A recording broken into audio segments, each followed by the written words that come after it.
Assalamualaikum warahmatullahi wabarakatuh. Perkenalkan, nama saya Mahmud Niron, PM 2264031, kelas 3A Teknik Sipil. Di sini saya akan mempresentasikan tentang evaluasi infrastruktur drainase kota dalam menghadapi banjir perkotaan.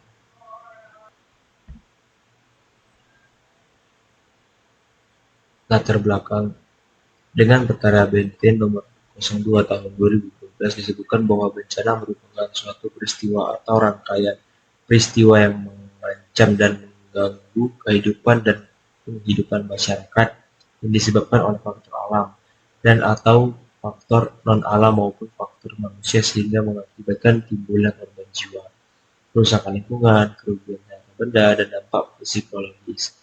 Bencana banjir merupakan salah satu kejadian alam yang selalu terjadi hampir setiap tahun. Apabila musim penghujan tiba, Semarang merupakan salah satu kota yang kerap dilanda banjir, walaupun kota tersebut sudah memiliki sistem drainase yang tergolong cukup teratur. Sungai Beringin merupakan salah satu sungai yang masuk dalam sistem drainase Semarang Barat. Berdasarkan hasil rekapitulasi bencana yang dipublikasikan oleh BPBD Kota Semarang, kejadian bencana banjir pada tahun 2017 terjadi sebanyak 28 kejadian. Banjir tersebut umumnya terjadi karena curah hujan yang tinggi namun belum didukung dengan sistem infrastruktur drainase yang memadai. Rumusan masalah: bagaimana karakteristik bencana banjir akibat luapan Sungai Beringin? 2. Apa penyebab permasalahan bencana banjir yang terjadi di wilayah aliran Sungai Beringin? 3. Bagaimana strategi yang tepat dalam upaya untuk pengendalian bencana banjir di wilayah hilir Sungai Beringin? Tujuan penelitian: 1. Mengidentifikasi karakteristik bencana banjir akibat luapan Sungai Beringin. 2. Menganalisis penyebab permasalahan bencana banjir yang terjadi di wilayah hilir aliran Sungai Beringin. 3. Merumuskan strategi yang tepat dalam upaya untuk pengendalian bencana banjir di wilayah hilir Sungai Beringin. Manfaat penelitian: 1. Manfaat teoritis. A. Penelitian untuk menambah pengetahuan mengenai pemanfaatan pengairan di Sungai Beringin. B. Akademik. Hasil penelitian ini dapat digunakan sebagai referensi bagi peneliti berikutnya mengenai seberapa efektif dan efisien drainase di Kota Semarang. 2. Manfaat praktis bagi masyarakat luas. Hasil penelitian ini diharapkan dapat berdampak positif bagi masyarakat untuk mencegah terjadinya banjir sehingga masyarakat aman. Luaran: dari serangkai kegiatan yang akan dilakukan dalam penelitian ini, luaran yang ditargetkan mengacau pada persyaratan pada PKM di bidang penelitian ini, yaitu 1. Artikel yang berhubungan dengan penelitian yang ada pada jurnal internasional. 2. Laporan kemajuan. 3. Laporan akhir pelaksanaan drainase di Kota Semarang. 2. Tinjauan pustaka umum. Drainase mempunyai arti mengalirkan, menguras, membuang, dan mengalihkan air. Secara umum, drainase didefinisikan sebagai serangkaian bangunan air yang berfungsi untuk mengurangi dan atau membuang kelebihan air dari suatu kawasan atau lahan, sehingga lahan dapat difungsikan secara optimal. Drainase juga diartikan sebagai suatu cara pembuangan kelebihan air yang tidak diinginkan pada suatu daerah, serta cara-cara penanggulannya akibat yang ditimbulkan oleh kelebihan air tersebut. 2. Analisa hidrologi. Untuk menyelesaikan persoalan drainase sangat berhubungan dengan aspek hidrologi, khususnya masalah hujan sebagai sumber air yang akan dialirkan pada sistem drainase dan limpasan sebagai akibat tidak mempunyai sistem drainase mengalir ke tempat pembuangan air. Desain hidrologi diperlukan untuk mengetahui debit pengaliran. Siklus hidrologi. Siklus hidrologi adalah siklus air yang tidak pernah berhenti dari atmosfer ke bumi dan kembali ke atmosfer melalui kondensasi, partisipasi, evaporasi, dan transpirasi. Pemanasan air samudera oleh sinar matahari merupakan kunci proses siklus hidrologi tersebut dapat berjalan secara kontinu. Air berevaporasi kemudian jatuh sebagai partisipasi dalam bentuk hujan salju, hujan batu, hujan es dan salju, hujan gerimis atau kabut. Analisis curah hujan. Hujan merupakan komponen yang sangat penting dalam analisis hidrologi.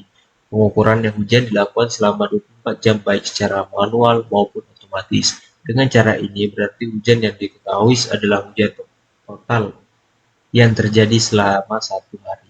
Dalam analisa digunakan curah hujan rencana. Hujan rencana yang dimaksud adalah hujan harian maksimum yang akan digunakan untuk menghitung intensitas hujan. Kemudian intensitas ini digunakan untuk mengestimasi debit rencana. Bab 3. Metode penelitian. Tinjauan umum. Dalam penelitian ini menggunakan metode yang berdasarkan dari beberapa teori dan rumusan empiris yang terjadi pada beberapa literatur. Metode penelitian ini menguraikan langkah-langkah yang digunakan dalam penelitian sehingga memberikan ilustrasi dalam menyelesaikan permasalahannya. Lokasi penelitian. Lokasi penelitian ini berada di Semarang Barat. Lebih tepatnya itu di Sungai Beringin. Dan warna hijau itu adalah das beringin. Jenis penelitian. Dalam penelitian ini menggunakan jenis penelitian kuantitatif. Penelitian kuantitatif artinya penelitian yang analisisnya berfokus pada data berupa angka. Penelitian ini dibuat secara sistematis dari persiapan penelitian, pengolahan data hidrologi, analisa hidrologika dengan program HRAJ dan evaluasi hasil pemodelan dengan HRAJ. Variabel penelitian. Administrasi berlokasi di Kecamatan Mijen Pemilihan Kecamatan ini karena wilayah sebagai atau seluruh termasuk Sungai Das, Beringin. Berkaitan di wilayah hulu daerah aliran beberapa variabel yang akan diamati banjir di hilir dan sebagai dasar pemahaman dalam 22 dengan terganggunya keseimbangan das Beringin ditinjau dari tata ruang wilayah, maka ditetapkan Beringin yang menimbul Semarang permasalahan pemanfaatan lahan yang telah mengevaluasi.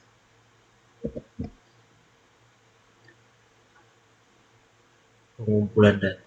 Data premier merupakan data yang diperoleh langsung di lapangan secara pengamatan, peninjauan, pendataan, dan pengukuran data prosession survei lapangan pada area lokasi sesuai dengan kondisi lapangan.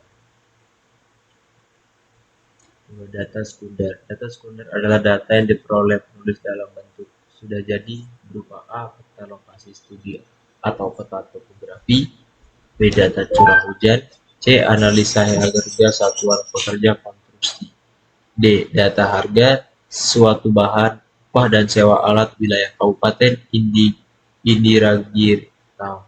Hilir tahun 2019. Tahap pengelolaan data. Setelah mendapatkan data yang diperlukan, langkah selanjutnya menulis pengelola data menggunakan program Microsoft Excel atau AutoCAD. Tahapan pengolahan data dan analisis data sebagai berikut. 1. Frekuensi data curah hujan menggunakan distribusi probabilitas. 2. Menentukan besaran intensitas hujan dipakai metode empiris Mononobe. 3. Menghitung debit aliran dihitung dengan menggunakan metode rasional. 4. Menentukan dimensi saluran drainase menggunakan metode koefisien. 5. Kekerasan maning digunakan untuk penampang persegi panjang. 6. Menggambarkan desain saluran drainase. Menghitung rencana anggaran biaya konstruksi drainase. Ya, terima kasih. Sekian presentasi dari saya. Wassalamualaikum warahmatullahi wabarakatuh.